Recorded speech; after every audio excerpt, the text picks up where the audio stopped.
I've travelled halfway round the world to meet two people who have changed our whole approach to wilderness travel and are hugely influential in America. I'm going to meet Ray and Jenny Jardine. 20 years ago, Ray revolutionized climbing by inventing radically different equipment. Today, they undertake journeys of up to 3,000 miles at a time, using native techniques and specialist gear they make themselves. They're extremely unconventional people, yet are being compared to the great wilderness advocates of the past. Easy. Martial arts is just one of the Jardines' many interests, but it's for long-distance backpacking that they're best known, travelling for months at a time with a minimum of equipment. Their characteristic trademark is simple. They adopt a wholly new approach to each sport they undertake, turning accepted practice on its head. Let's see, what are we doing? Four of us.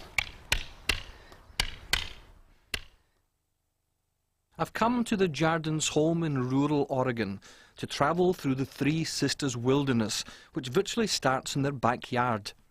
From Devil's Lake at 5,500 feet, we follow the line of the Pacific Crest Trail. We'll leave the trail, though, to make an ascent of Middle Sister, before the final section, which runs through the pines to the Obsidian Trailhead.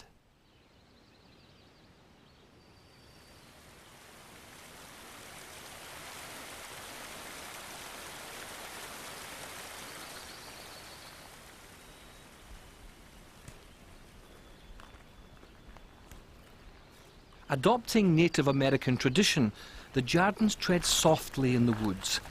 Their philosophy is not about imposing yourself on the wilderness, but to use Ray's own phrase, to connect with it. Well, it's perfectly still up there. I've never walked with people like the Jardines before. They have tiny packs, and Ray merely slings his over one shoulder, and their footwear goes completely against conventional thinking. They're here not simply to walk, but to be part of the natural world. It's okay. Come on down if you want. Dearie, dearie, dearie, it's okay. Just relax. It's all right. Yeah, do they understand you? We're dealing with them in the spirit.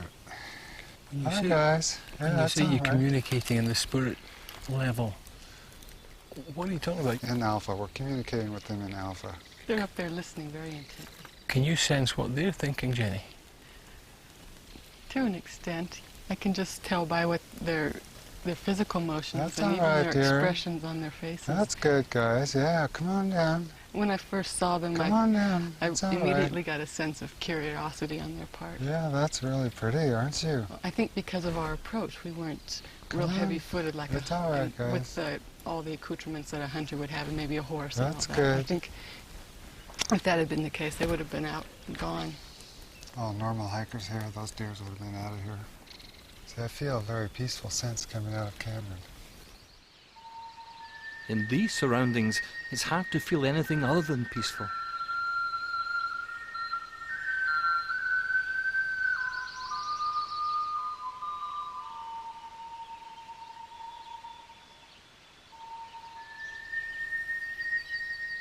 The Jardines believe in going with nature. Unlike me, they sleep in a basic shelter and always cook on an open fire. But there's no match or lighter to be found. Hope you're not waiting for a fire for your supper, No, Jenny. we got all the time in the world. You're a bit hungry at this rate. I have complete faith in your fire building. I know you can do it. Well, that's more than I have at this stage. There you Even go. that. Just pull it in real hard. The bow will flex. Oh, I'm with you. All right. Okay, I'm scared to break it. Oh, no, you won't. Hey, Mm-hmm. Eureka. Yeah, no, full stroke. Full stroke. Beautiful. Okay, a little faster and a little more pressure. That's good, not too fast, but beautiful. Hey, it's smoking beautifully now. Yeah, now a little more pressure. Pressure, pressure, speed, faster, faster, pressure, faster, beautiful, Breathe. faster. Okay, okay, hold it, hold it. Looks like you've got it. Yeah. Here's your timber. There's your call. Oh, it's a real healthy little coal. That's gorgeous. Hold it up, Up, up. Yeah. Blow. It's a healthy coal, so you don't have to worry about it going out. Turn it this way so you're blowing directly into up, Hold over it your up in the head. air. Blow. Don't have to get your Blow face right too into the close. coal.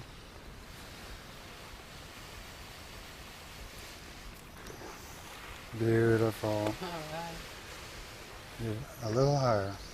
There you go. Yeah. Look at that. Good flame. No. Oh, I feel like a 20 a day man. Almost got it. It's a beauty. That's a beauty. Almost I there. burned my finger. Almost there. Keep going. Not quite. You got it. Whoa! Hey, We got a fire. you got a fire. We got a fire. Oh, that's wonderful. That's beautiful. Wow. Now That's see, this terrific. is a sacred fire. Isn't that just beautiful? I just love it.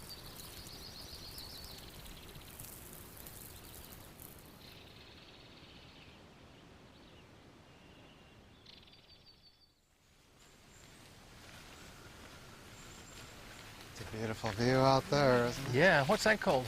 That's Broken Top Peak there. Broken? Broken Top. It's an old volcano that blew its top. It's gorgeous. Yeah, there's our first good view of South Sister. It's quite impressive, isn't it? You can just make out the climber's trail up near the top there. Oh yeah, Visible, isn't it? be a good day to be up there. Oh, the breeze feels good too.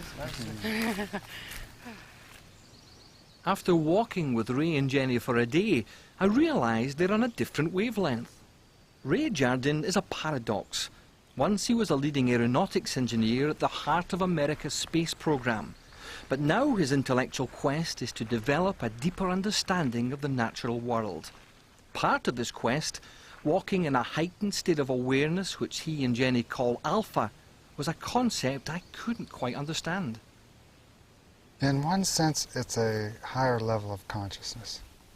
In another sense, it's a different location. It's outside the physical realm. It's the realm that animals live and operate in much of the time. It's the realm where they derive much of their sensory perception. So if we're not operating in that alpha state, what sort of state are most of us operating in from day to day? Well, we're trained from youth to operate in the physical realm with the logical mind. I believe that the logical mind is a wonderful tool, but a poor master. And for most people, our logical minds, our sense of reasoning, are our masters. Mm-hmm. Basic theory is that if you can't see it, measure it, quantify it, then it doesn't exist. So they're living in denial. Do you guys operate in this realm all the time? Or is it something you just click into? No, I don't operate in it all the time. I try to be in it as much as I can. But from our youth, we're trained to be more in what's called beta, which is the level below alpha. And so I find myself constantly in beta, trying to get myself to alpha. Is it easier to go into alpha state in a wilderness area? Not necessarily. is. it? For you Yeah, it for is. me. Yeah. Because in a home situation, there's constantly distractions. The Right. telephone rings and You're right. I'm jerked out of it. But out here, it's totally easy for me Natural. to be. Yeah, exactly.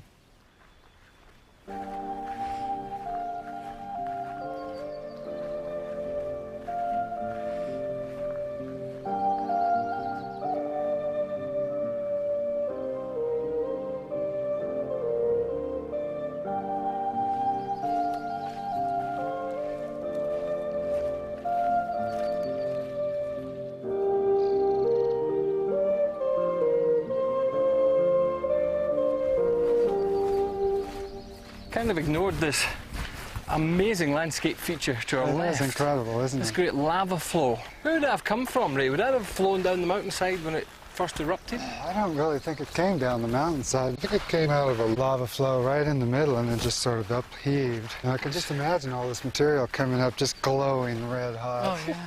and stopping right there. It would take us 4 or 5 hours to hike all the way around it. Really? It's very large. Wouldn't want to try to walk right over it, that's for sure.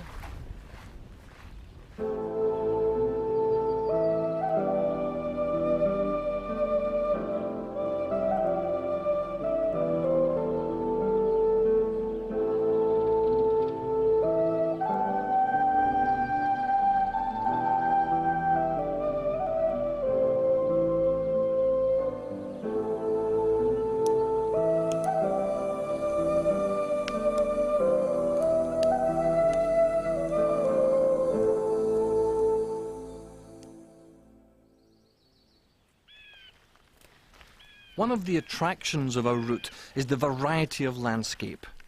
Leaving the surreal shapes of the lava flow, we contoured the western slopes of South Sister before joining the Pacific Crest Trail itself. Later, we turn off into Separation Creek, where we establish a base camp. Few backpackers have achieved as much as the Jardines. They've walked over 20,000 miles, which includes 3 trips along the length of the Pacific Crest Trail, all the way from Mexico to Canada. It takes them around 4 months to walk the route. Covering around 20 miles a day, it almost becomes a way of life. After the first 3 or 4 weeks, though, you find that you get into a groove and it becomes a lot simpler just to keep moving along the trail and knowing that you've got a resupply up ahead in another 4, 5, 6 days, and so you just push on for that, one foot in front of the other, get you there. But it was interesting for us because we just come off the sailboat and we weren't in the best physical condition.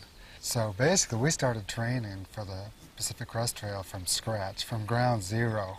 I mean, we went out and literally walked around a few blocks with no pack to start with. I think one of the biggest hurdles is a mental hurdle that has to be overcome. You're wondering, is this really what I want to do? And maybe your diet's been changed because you're no longer at home eating those types of food.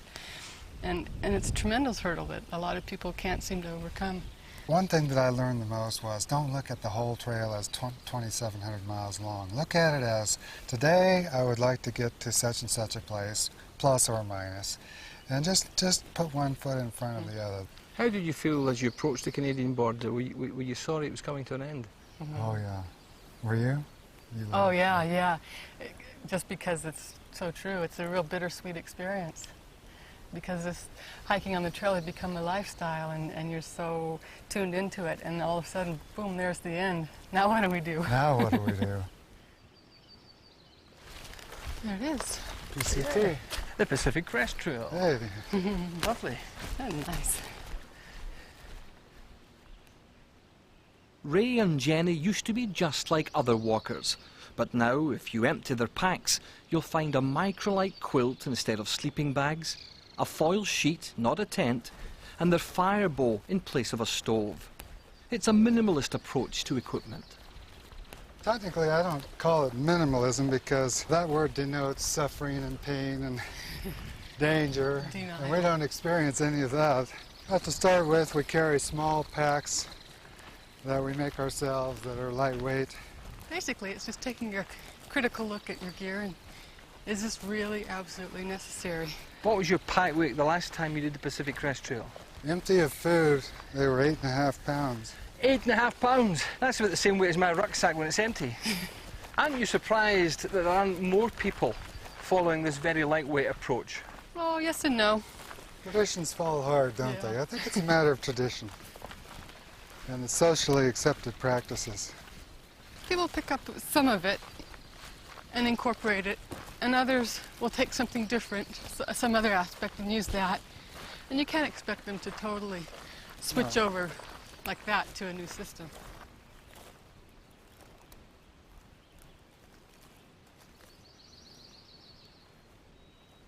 The Jardines are drawn to challenges in remote and potentially dangerous areas. In recent years, they've discovered a new passion, kayaking in some of the most remote waters of Arctic Canada. In that part of the world, pack ice and ferocious storms are expected hazards. But the locals don't take kindly to visitors either. When we're kayaking in a really thick area of bears, Jenny will be cooking a hasty lunch and I'll literally be standing there with the shotgun. And we've actually been chased back into the boat by grizzly bears while we're cooking lunch, and we have this hot stove. We're trying to find some place to put in the boat real quick, and we shove off.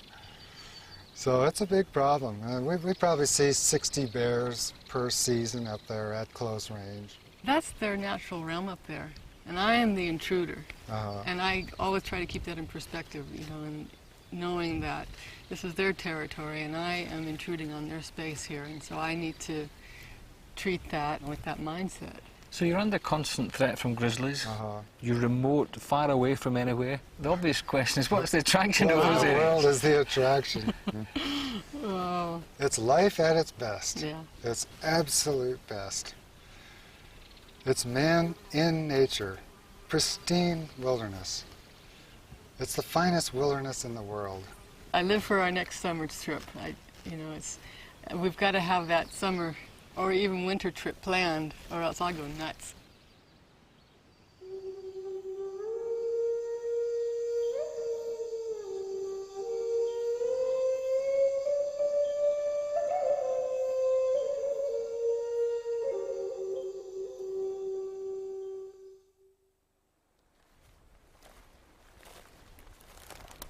From our base camp in Separation Creek, we now climb for over 3,000 feet, weaving our way around several glaciers, heading for the summit of Middle Sister at just over 10,000 feet. Wow. Oh, Beautiful. that's nice. But you must have passed through many, many beautiful areas in your travels. What is so special about this area? What stood out that made it so special for you? You know, it might have been the fact that there's not a high population centers nearby Yeah, here. that's a big part of it. For example, the Sierras is so close to so many huge metropolises in California. But here, stuck out in the middle of Central Oregon, it's not yet anyway. There's not overrun with people. Yeah, the Three Sisters is virtually unknown to most American backpackers, which is ironic because it's so beautiful. And I think because it's quieter, that lends a beauty of its own. It's very still here. It's one of my favorite areas along the Pacific Crest Trail. The more time we spend up here, I come to realize how special this area is. You know, these giant thrusting peaks and the volcanic landscape. There's something really unique about it. It has a lot of variety here because of the volcanism.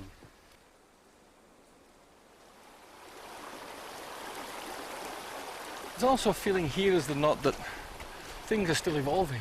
Well, these guys are just sleeping, you know, they're not extinct. So yeah, things are definitely still evolving. The Three Sisters are what the geologists call stratovolcanoes, which basically means as the volcano erupts, it builds itself higher and higher. But there's also a number of vents in the area, just literally hundreds and hundreds of them, where molten lava spews out, creates large landforms. Because the rock is friable, you get a lot of frost wedging in the winter and a lot of erosion due to the ice, cold and hot, cold and hot. And if you look on some of the snow, you see that the glaciers are covered in rubble. That's all the frost wedging from the previous winter, which comes down and covers it up. It's a raw landscape, isn't it? It's quite very raw. raw. Its creation is in process here. Geologically speaking, we're right in the middle of it here. Still young mountains. You get that feeling, don't you? Uh-huh. That's a bit eerie.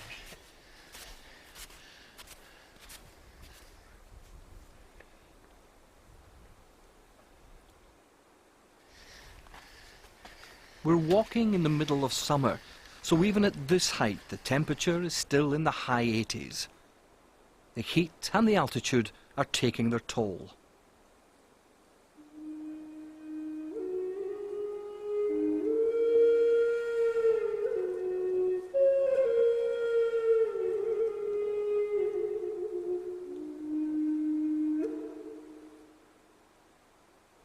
Well, what do you think of this? This is great, isn't it? It's beautiful up here, isn't it? What a day. What a day. If somebody asked me to choose the top 10 walking and backpacking areas in the United States, I don't think I'd have put Oregon in there. No. No. And this, No, and most Americans would not have either. really, No way. here we are sitting at almost 10,000 feet with a glacier beside us with huge yawning crevasses. Right. It's the last thing I'd expected on the state, which I thought was all just covered in timber. Well, actually, out to the east, from here eastward, is this huge, expansive sort of desert climate out there. And we love to go out there camping, too. It's just perfectly quiet. You don't see anybody. And we enjoy flint knapping, making arrowheads, primitive tools. And there's some really good areas out there for collecting obsidian. So that's one of our favorite haunts out there in the desert.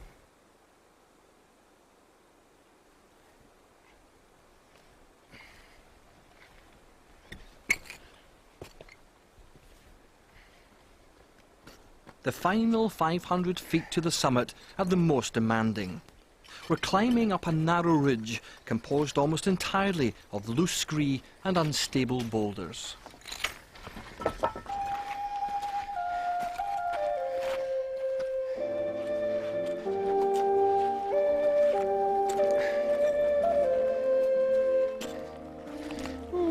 is getting thin. Yeah.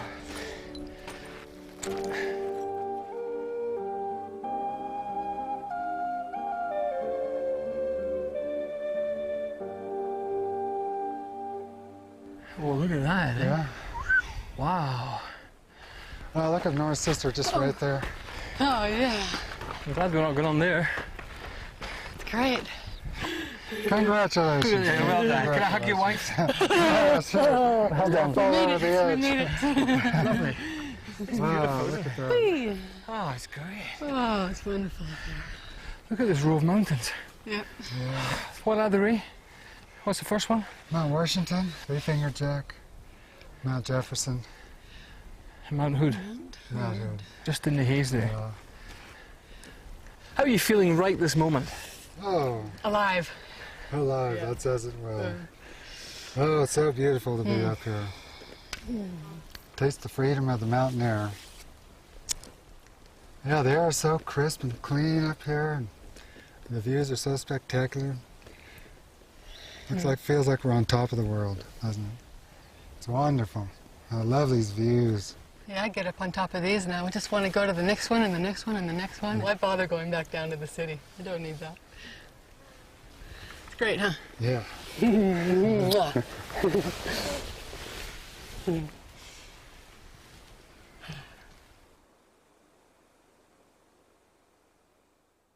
The summit of Middle Sister isn't the end of our journey. We have to retrace our route down Separation Creek before rejoining the Pacific Crest Trail. Our final 2 days walking will take us further north to the Obsidian Trailhead.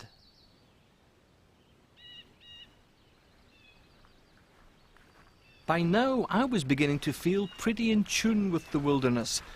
But according to Ray and Jenny, it takes a lot longer to really connect. They're not just talking about spending a week or two here, but literally months at a time. This is what sets them apart from everyone else. Their wilderness experience isn't merely a holiday, it's totally central to their lives. It takes me 2 or 3 weeks just to finally filter out all those thoughts and the distractions that had kept me from really focusing in on where I am at the moment. Yeah. And so finally, maybe by the 3rd or 4th week, those have dissipated. And then there's another transition which takes place in about a month and a half to 2 months. Your mind adjusts to living out here in the wilderness, and you become no longer a visitor but a resident of the wilderness. And that's when the real beautiful connection takes place. Once you get connected, the whole wilderness just becomes magical. But this is something that's not available for the vast majority of Well, people. it's available to all of us. It's a matter of our priorities. For most people, the priorities is the job, the financial security, the family responsibilities. They like to drive a nice car, which is very expensive, and so on and so forth. We feel that all these other things back in the cities are artificial. They're socially acceptable and socially important, but basically they're meaningless. As we get more connected to the natural world, our senses open up. We become much more aware of what's around us, and it becomes an extremely beautiful place. But for the city person who comes in with their senses shut down, it's quite boring. It was our last night together and time for a farewell meal. What's next? I love watching people cook. I have the foil left over from last night's dinner. I think it'll last one more night for my dessert. This is a honey bran muffin mix. This is the 6th night in a row that you've gone to the trouble of lighting a fire. And of course you light fires for breakfast as well. Do you never get fed up with it and think it might just be easier just turning on a gas stove? No way. It's so nice, it's just not worth doing it the other way. It's a spiritual fire. It's not a sterile, meaningless fire that you strike with a big lighter. It's a sacred fire. You create the heat necessary to generate the coal with your own energy. So you're focusing yourself into it. And so you can understand with this connection that fire is a gift. It's not something we take for granted. We like to hear the subtle crackling of nature rather than the industrial roar of a gasoline stove. Reid Jardin is the latest in a long line of thinkers who have championed the wilderness. Like Thoreau, Emerson and Muir before him, his message is a simple one. Take care of it like all the others have said. It's a precious, valuable resource. It's something that if we lose it, then I think everyone is going to realize what a great loss that's going to be. And so I think we need to come out here now while we have it. And not take it for granted, but come out here and appreciate it. Sit down and absorb what there is so that you can understand it more, so that you understand the need to protect it. Thoreau and Emerson were saying that well over 100 years ago. Right. Are we losing our wilderness? We are most definitely losing our wilderness. When we come out here and we see there's so much of it, we think, oh, there's such an abundance, and if they take some here and some there, then it's no great loss. But no, the trend is alarming. Talking about how important it is, the wilderness now, reminds me of 150 years ago when white people started pushing their way westward across the United States. And to them it was so immense, so endless. And they just wiped out the buffalo. They wiped out... It was something to be conquered, yeah. wasn't it? And I think that mentality still exists for a lot of people, that it's endless.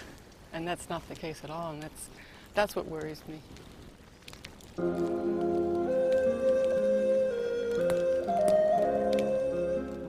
Go with nature rather than with technology. Because technology will let you down.